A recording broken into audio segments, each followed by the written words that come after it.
हरिः ओम् श्रीगुरुभ्यो नमः। स्वस्ति न इन्द्रो वृद्धस्रवा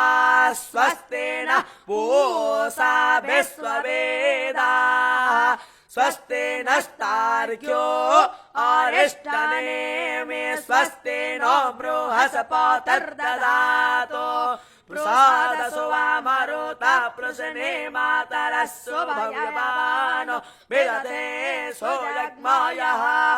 अग्ने जिह्वा मनवस्सुरा चक्षसो विश्वेनो नो देवा अवसागमन्मिह भद्रं कर्णे विशृणुयाम देवा भद्रं पश्ये माक्षभिर्यजत्राः तेरे रंगे तुष्टुवाना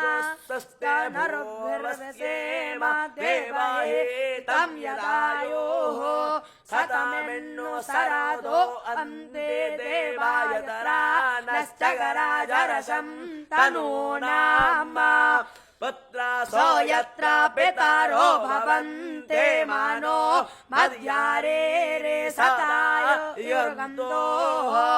अदितिर्द्योरदितिरन्तरिक्षामदितिर्माता स पिता स पुत्रः हर्ष्वे देवा अदितिर्पञ्चजना अदितिर् हर्ष्वे देवा